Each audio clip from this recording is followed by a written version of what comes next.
It's Kristen of the Oosterhout Free Library, and flowers are everywhere this time of year.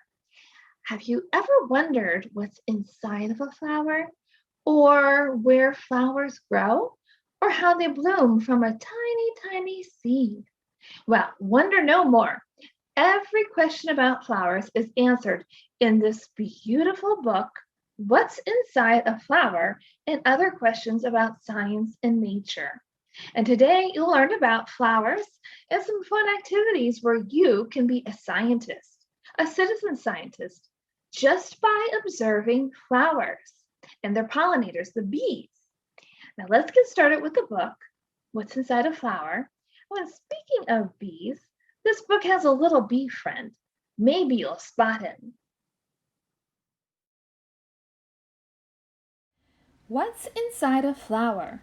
And other questions about science and nature. Written and illustrated by Rachel Ignatofsky and published by Crown Books for Young Readers. Flowers live everywhere. They bloom in bustling cities, lush jungles, soggy swamps, ribbit, blistering deserts, and high up on rocky mountain tops. Flowers are found growing on trees, in orchards, on the vines of fruits, vegetables with seeds are scientifically considered fruit. in grassy fields, and in fancy gardens. Flowers come in many colors, shapes, and sizes. But how does a flower grow? Why do flowers bloom on plants? And what's inside a flower? Science will help us answer those questions. A flower starts as a seed underground. The seed will begin to grow roots and its first leaves. Above ground and below, bugs, bacteria, fungi all munch and crunch and wiggle their way through dirt. They are called decomposers. Decomposers eat waste like garbage, dead things, and poop. By breaking down waste, decomposers make new soil. Soil is the perfect place for a seed to grow into a flower. With time, the seed will become a much larger plant. The flower's roots spread deep into the ground, keeping the plant sturdy so it can grow tall. Rich soil has water and minerals that a plant needs to grow. Rainwater soaks into the soil, traveling down to the roots. The minerals in the soil help the plant grow strong. The root hairs slurp up the water and minerals. A flower stem grows out of the soil. Water and minerals from under the ground travel up through the stem to the rest of the plant. The stem holds up the plant's leaves and flowers high above the ground. Leaves are food for many of the animals. Leaves have the special job of absorbing sunshine. Plants turn sunlight into food in a process called photosynthesis. Turning sunlight into food is a plant's superpower. During photosynthesis, plants also make fresh air. Carbon dioxide from the air goes in and fresh oxygen comes out. Plants make the oxygen in the air that everyone breathes. Just like people need food to grow big and strong, a flower needs sunshine, water, and minerals to grow.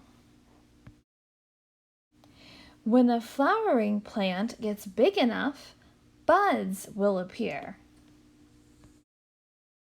How cool!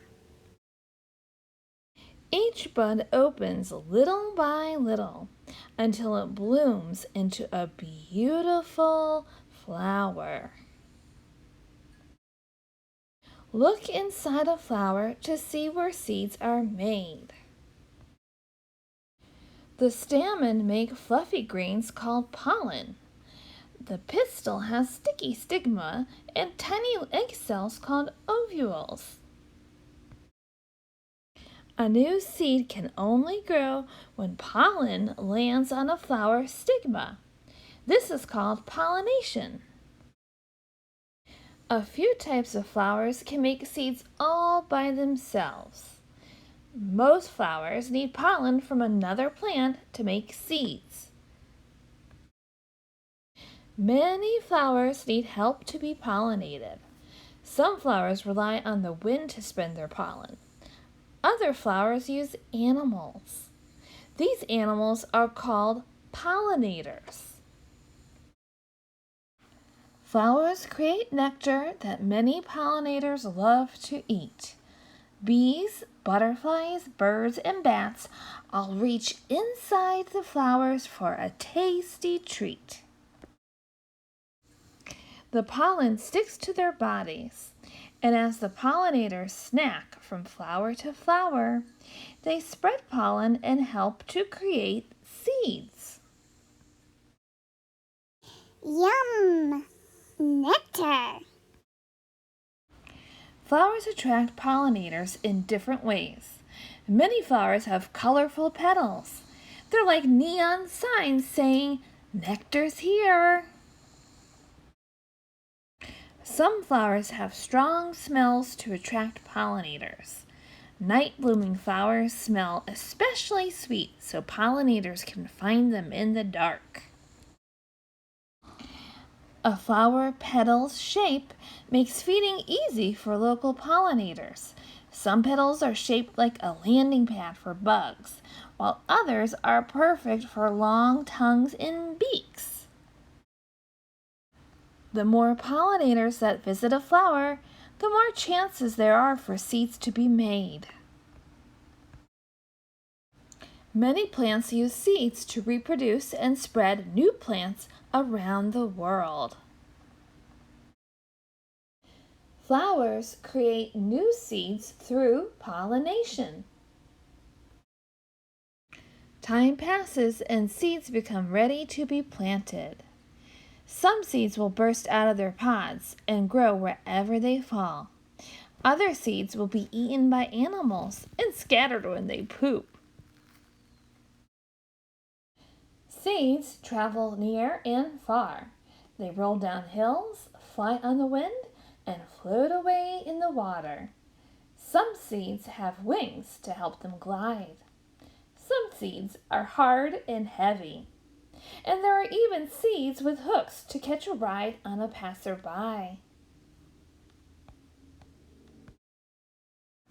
Once a seed finds a spot in the soil, a new plant will grow, and a new flower will bloom. We have learned how each part of a flower does an important job. Seeds are made inside the flower. The petals help attract pollinators. The leaves absorb sunlight to make food. The stem holds the plant up tall. The roots slurp up water and minerals in the soil. We also learned that flowers do important things for everyone. A flower seeds help spread new plants all over the world. Plants make fresh air. Flowers grow into food for people and animals. Plants also do countless other things. What will you plant in your garden? What will you grow? Yummy tomatoes, sweet smelling lavender, giant sunflowers? Whatever you plant in your garden will be lovely because you know what's inside a flower and you understand the science that makes flowers special. Happy flowers mean a happy earth for you and me. And me. The end.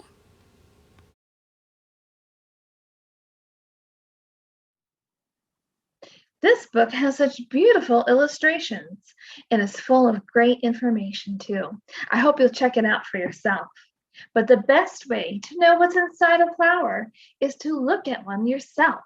Yep, you can dissect or take apart a flower that you find in your own backyard. Then identify the parts of the flower.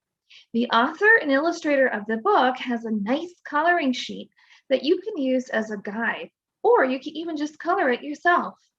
I'll include the links in the description box below, and that's one way you can be a scientist.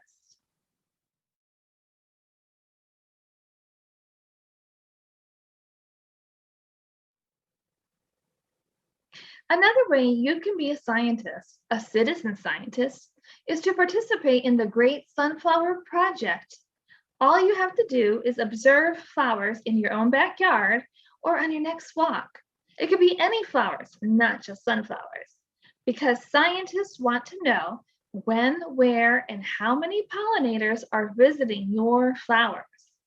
So what you'll do is you'll pick a plant to observe, you'll count how many flowers you're going to watch, and then watch them for at least 5 minutes. And then you're going to count how many pollinators, like bees, birds, or butterflies, you see visiting your flowers. And you'll count every time they visit. It doesn't have to be different bees. And then you're going to record your data on the Great Sunflower Project website. I'll include the links in the description box below. They'll want to know the date and time where you made your observations, and then they'll want to know maybe the plant that you were looking at and what pollinators that you saw. If you're interested in identifying the types of bees that you're seeing, you can check out the Great Sunflower Project's bee identification cards. I'll include a link in the description box below. When you're all done, you put the data in their website, you log in, click on Add Account, and then you'll see screens like this and you're done. And that's it. You've helped a scientist. Now, flowers are not only colorful and pretty to look at, flowers are very important to people and animals. You can check out this book and more from the library, and everything will be in the description box below. I hope you enjoyed your observations, and we'll see you next time. Bye.